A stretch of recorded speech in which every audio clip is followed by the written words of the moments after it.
there's no sense in trying to close your eyes and pretend this isn't happening. It is happening, and this is going to be the world of business going forward. Dean Bullard, thank you so much for joining us on the official university podcast. This is Purdue. Let's go back to the start. How did you find out about Purdue? What made you want to take this role here at Purdue? Well, Purdue has a great reputation for many, many years, and it's a great university, and I appreciated Purdue recruiting me for a dean's position. I'm not the traditional candidate. I'm not coming from another dean's office somewhere, so I appreciated that, and so much enthusiasm and passion around the new Daniels School of Business, so it was irresistible. So when you're in the St. Louis area, what were your thoughts on Purdue from afar? Had you heard of Purdue? Did you know about Purdue and its reputation? Oh, sure. Purdue's a fantastic school for a long time. Number 4 in the nation in engineering, according to U.S. News. Larger than the top 3 schools combined. So really a technical powerhouse, and we want to make the business school parallel with the engineering prowess of the university, so just a great opportunity. And when you were studying economics in college, what led you to study that? Have you always been passionate about that topic? As an undergrad, I had a double major. One part of it was a degree called Quantitative Methods and Information Systems, which doesn't sound too different from what's going on campus today with integrated business engineering and business analytics and other degrees that we have for undergrads. The other degree was a Bachelor of Science for Economics, and I loved economics right from the beginning and eventually went on to get my PhD. So it was a good match, and I definitely had the idea of taking thoughts from operations research, statistics, and applying those to economics. And that's essentially what I did in my career, although there are lots of twists and turns. Yes, so before this, you were the longest sitting president of a Federal Reserve Bank. So tell us a little bit, for listeners and viewers who aren't maybe as aware, what is the role of the Federal Reserve Bank in the nation's economy? So the Federal Reserve is the central bank of the United States. It's the leading central bank in the world because the United States is the leading economy in the world. It's a decentralized central bank, so we have part of it in Washington, D.C., part of it in New York and Wall Street, but part of it spread around the country, and St. Louis was in that part, the Main Street part of the Federal Reserve. And we'd like to play our role as being the representatives of Main Street in important monetary policy decisions that get made by the Federal Reserve. So the Fed runs monetary policy, which is in common parlance, interest rates. We're the guys that brought you the high interest rates that you're paying today. And we also regulate banks, and we also run parts of the payment system, and we also have a big research function, so there's an academic side to the Fed as well. There's probably 800 PhD economists at the Fed, if you count them all up. So it's a big component. It's like a big university in a way. Nice. And so walk us through your role there. What were your everyday duties? I'm sure every day was different there. Yeah. I would say 1/3 of the role is as CEO of the bank and sort of day-to-day management activity for the bank, and making sure you have a good team in place and that they're pursuing the strategy of the bank. There is a board of directors at the bank, so it's set up like a private corporation, 9-member board of directors, excellent people that are willing to serve on that board. And then a third of the job is to be a national and international policymaker. I think if you're going to be on the Open Market Committee, which is the main policymaking committee, you have to have a global perspective because everything you're doing is affecting everybody all around the world. Other central banks follow the policy of the United States.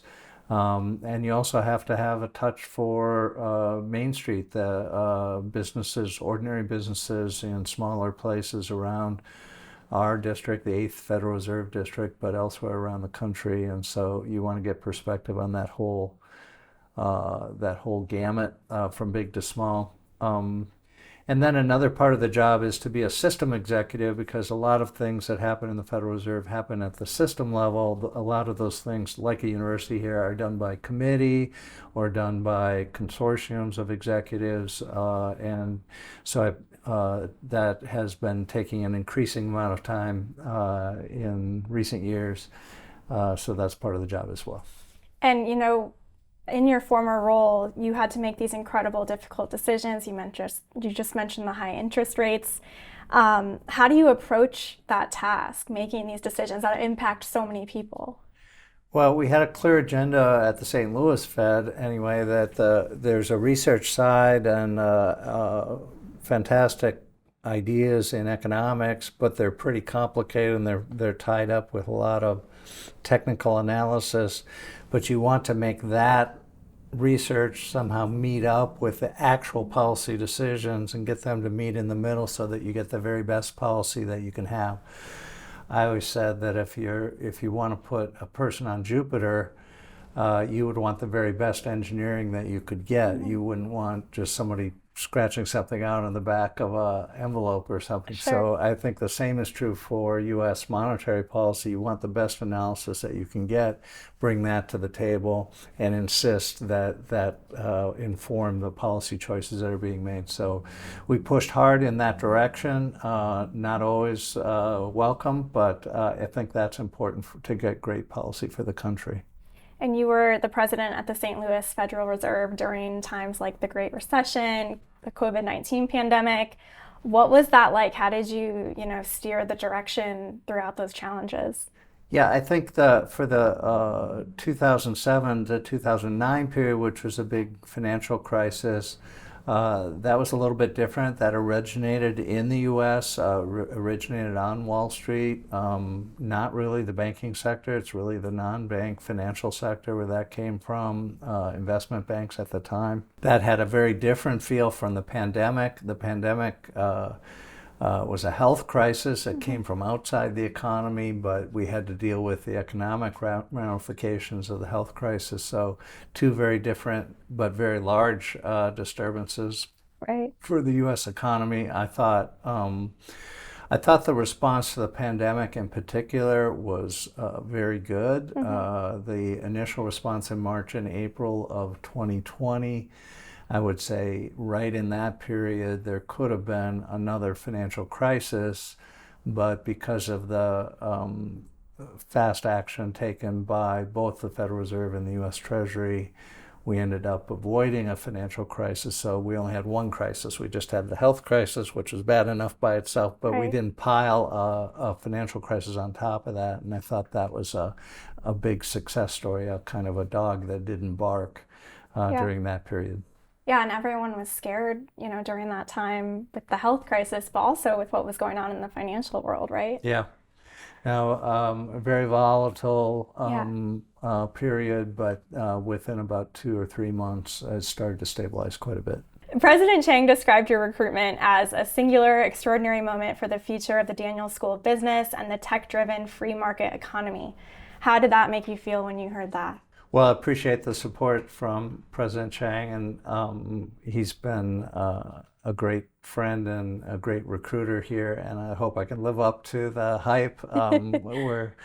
But there is a lot of enthusiasm behind this project, and we want to really reimagine the Daniels School of Business, and we have lots of I would say financial support, lots of intellectual support for all the elements that we're trying to do. But it's one thing, I think the top level plan looks fantastic, but it's another thing to actually get that down to actual granular level and make sure everything's working well. So we've got a long ways to go on that, but it's a fun journey.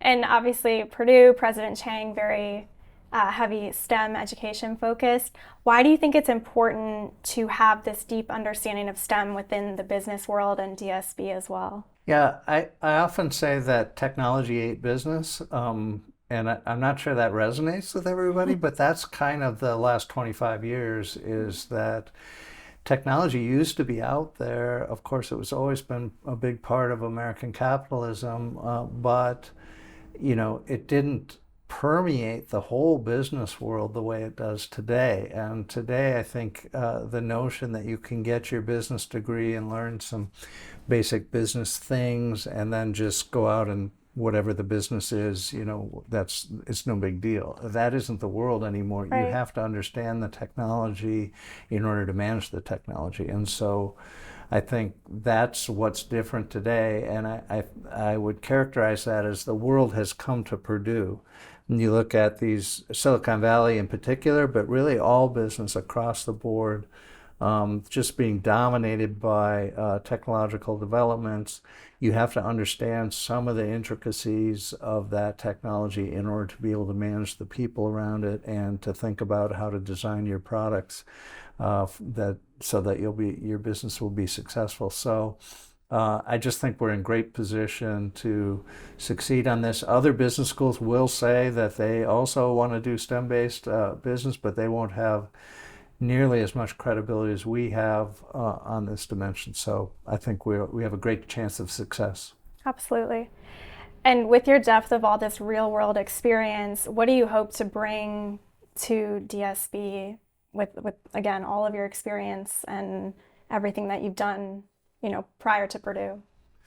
Well, I'm a little different choice as a dean. I do have experience as a CEO. We were successful at the St. Louis Fed in many ways. We built, when I took over, we were headed toward maybe 750 FTEs. By the time we were done, we were at 1,500. That's because we grew businesses even within the bureaucracy of the Fed. We innovated in various ways inside the Federal Reserve System, and we produced products that were useful within the system for the things that the Fed had to do. So hopefully I can bring that kind of vision here. This is a similar situation where the Daniel School is one part of the larger enterprise and the larger organization. So you want to think about ways that the Daniel School can do what we need to do to be really great, but also contribute to the campus as a whole. And I hope I can bring some of those ideas here. We also worked a lot on culture at the St. Louis Fed, and by the time we got to 2016, 2017, 2018, we were best place to work in St. Louis area. So our efforts at building culture really paid off. The pandemic upset all that, but Right. but pre-pandemic we got to that point, and hopefully we can build that here. And I think when you have a lot of great culture eats strategy. So I have lots of things eating each other things, but culture eats strategy, and so you want to have a great culture, and people feel a sense of belonging and being part of the project and really contributing. Well, and the culture at Purdue is so special on its own. So. No, it's certainly, and we want the DSB to be part of that. So through your work with the Fed, it's clear that you and our former president, Mitch Daniels, are both aligned with the free market economy strategy. Why do you think that's important that these concepts be reinforced within the Daniels School of Business?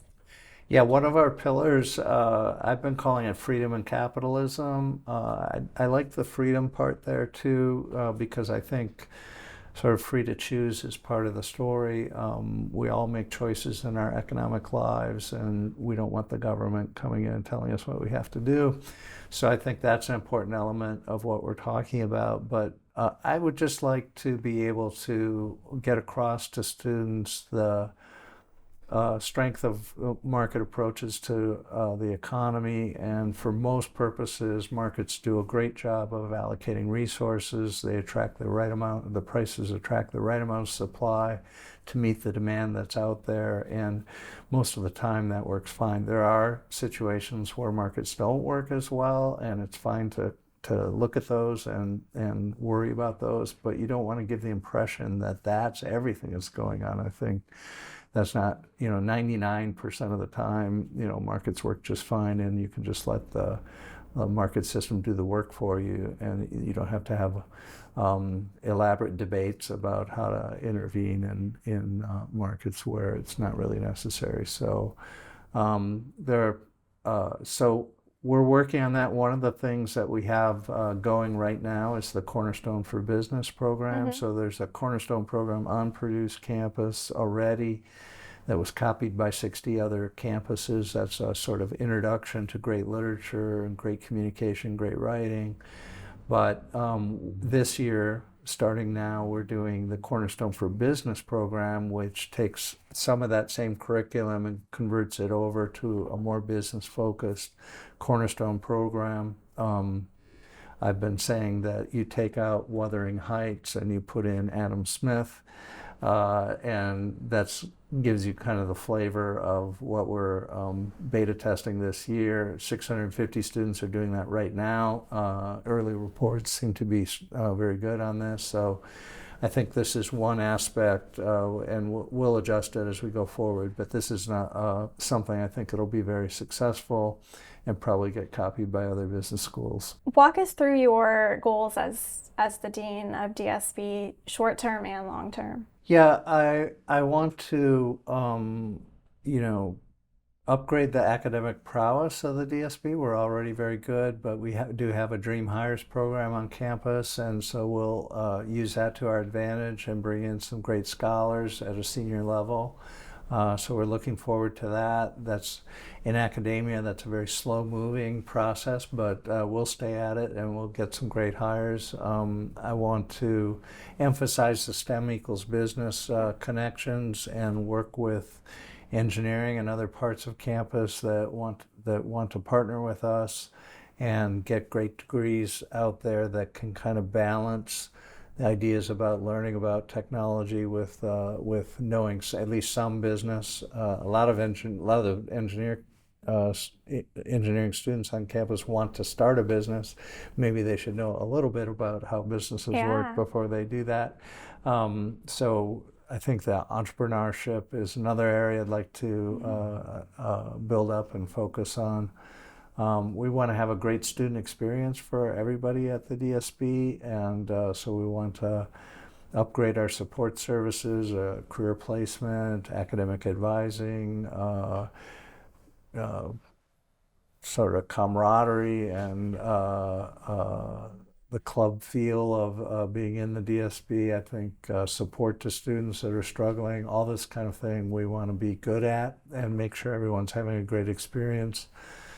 I think better business connections. We have great talent all around. Purdue actually produces many of the CEOs, or one of the leading schools for producing CEOs of Fortune 500 firms. And I think that's kind of indicative of our students doing better. And so we want those, to the extent possible, we want some of them to be coming back to campus, helping us teach the next generation of students. And then we had the freedom of capitalism part, which we'll develop both with the Cornerstone for Business program, but other elements as well that we'll work on. We had the president of Pizza Hut on the show. Oh, great. Who's a Daniels School of Business graduate. Excellent. So you should get him to come in and speak to a class. Absolutely. So how has it been, being back on campus surrounded by all these students? I'm sure it's a lot different from your other job. Well, like I say, the Fed does have an academic angle to it, and you actually do. We had a student board of directors, and you have other situations where you're talking to students, but not like being on campus. So, but it's been fun. It's the energy is outstanding, and the enthusiasm and passion is great to see. What surprised you the most with adjusting with your new role? Anything you can think of? Yeah, I don't know. A lot of people ask me about surprises, but Jane and I love the Big Ten.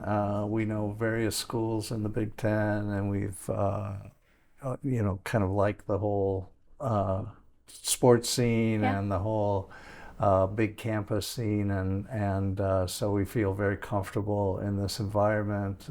We've lived in big cities, small cities. All good to us, so we're happy to adjust to the different environment, and we know Indiana to some some degree. We've also lived on the East Coast and other places in the Midwest. So it's all been a very good adjustment for us. The Midwest is the best. Yeah. And you have 3 kids? I have 2 kids, Two 2 kids. daughters, early 30s. One is in Denver and one is in Minneapolis. And they didn't go to Big Ten schools? They did not. They went to expensive private schools. So Darn. one went to Duke and one went to Rice. Oh, Then they both went to graduate school, and one to NYU and one went to Stanford. wow. So Duke, you know the sports scene there is good too, I'm sure, right? Oh yeah. Yeah, I've heard Duke has an okay team. Not this year though. Not as good as Purdue. Yeah. So let's get to know the personal side of Dean Bullard a little bit. We heard about your wife and your kids. What are your hobbies? What do you like to do outside of work? Well, I like to bicycle, and I did bring a bike over here, and I learned some of the trails around here during August and September. The recent couple of weeks, I haven't been able to get out for a variety of reasons, but that's one of the main things I like to do. I find it, it's great exercise and it's de-stressing, Yes. and but also the trails are very nice. Do you ever bike to work or? No, I haven't done. Actually, toward the end of my last spring, for the first time, I did a bike to work thing. But then I was reminded why I didn't do that, because it actually took quite a while. Yeah. And we had a big group, and then the group, kind of just went in fits and starts, and so it just took too much time. I think conceptually I would like to do that, but I think the reality is I probably have to bike on separate occasions. Yeah. We heard your favorite movie is Dune. Yeah, I One of like them. I would say I like the new version of Dune. I watched with my daughter, I watched the older version of Dune from the 80s, and I don't know if you've ever seen it, but I recommend against it. Okay. But it was a very complicated. It's a famous story, but it was done in a complicated way. And what I remember from the 80s is when you walked into the theater, they gave you this paper list of all these terms, because you weren't going to be able to figure out from watching the movie everything that was going on and who was who. So they gave you You're this. Trying to like read in the dark. You're trying to, and it made no sense because you were reading in the dark, and you couldn't tell what was going on. But this time they did a much better job from a screenwriting perspective, so that they let the story unfold before you. And I thought they did a much better job. There's a fantastic scene in there about they get to Arrakis, which is a desert planet, and they're kind of exploring Arrakis, and then they have to make this rescue out in the desert. It's pretty good. Yeah. We interviewed an actor who's a Purdue theater alum. Oh, yeah? Who was in Dune. Oh, really? So I'll have to send it to you. What else do you like to do? How do you spend time with your family, your wife? Well, we'd like to hang out as a family. I mean, it's a little more disjointed now. We're in different cities, yeah. But we do have a vacation house on the lake, and we gather there sometimes, nice. And so that's fun. Have you been to any athletics games here at Purdue yet? Oh, yeah.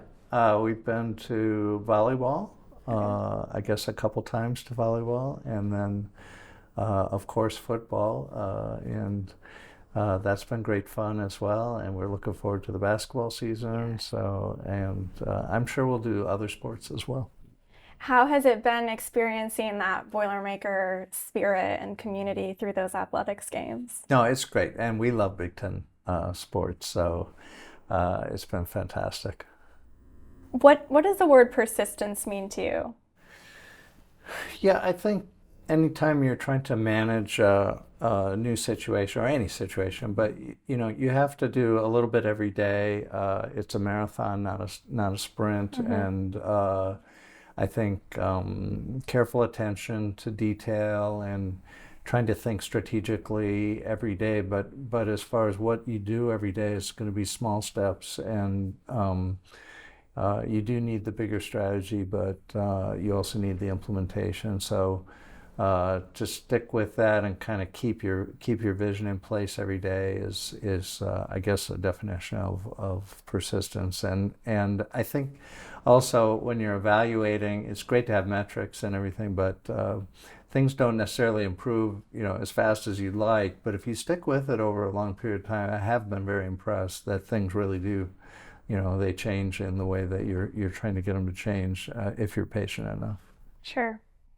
What do you think makes Purdue unique in your eyes? Why are you proud to be a Boilermaker now? Yeah, this is the premier technical university in the nation, and I think, the excellence at scale idea is exactly the right one. You're competing here with MIT, Stanford, Berkeley, you know, Carnegie Mellon, Georgia Tech. So, but at this scale, and getting bigger, or has been getting bigger over time. So I think it's just a real powerhouse on that dimension. And it's not, technology has always been important, but never more important than it is today. And so it's just, I tell this to students, I don't think it really comes across, but you've got 7 companies that are 40% of the capitalization of the U.S. Stock market. So who are these companies? They're all big tech companies. So, and actually in the top 10 is, one of them is Indiana, Eli Lilly, now moved into the top 10 in market capitalization. But that also is technology. It's a different type. So it's not all information technology. It's all kinds of technological developments. And I think if you hang around and just see the technological landscape, you can see this is just going to dominate for the next 20, 25 years, 30 years, 50 years. So there's no sense in trying to close your eyes and pretend this isn't happening. It is happening, and this is going to be the world of business going forward. Yeah, and it's great to see, Discovery Park, companies like Lilly, like keeping students that are going to Indiana schools in Indiana too. Yeah.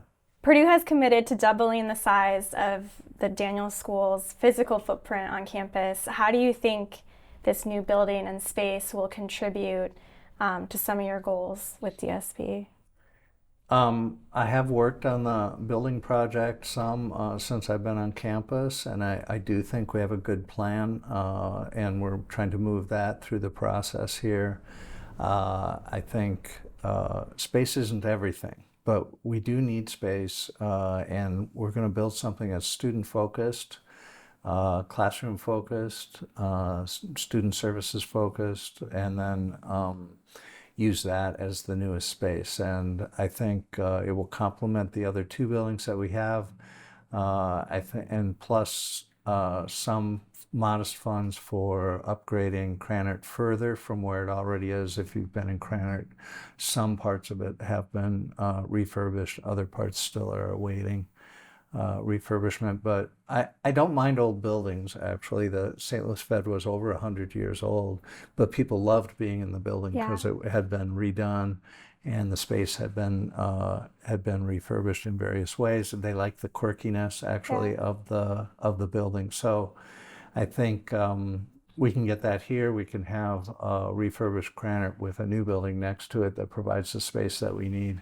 especially for classrooms. There will be large classrooms as well, which will help also the Daniel School, but it will also help other parts of campus that need these larger classrooms. That fits in with the university plan on making sure we have enough sort of big 500-seat space, 250-seat space for some of the classes that we want to have. So I think the location is also great. We'll be able to oversee sort of the classic part of campus here, and I think that will help us for having events for, let's say, fundraising or VIP guests and things like that. So I think it'll be great on that too.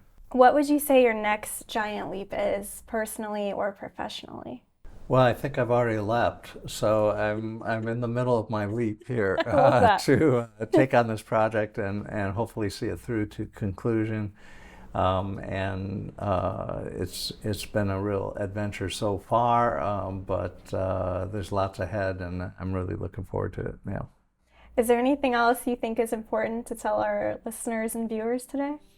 Well, I love the podcast, and thanks for all your work on it. And I think it's one way to have a great social media strategy, and so hopefully we're getting the message out in a variety of ways that appeal to a variety of people that want to hear our message. Find our audience where they are. Yeah, absolutely.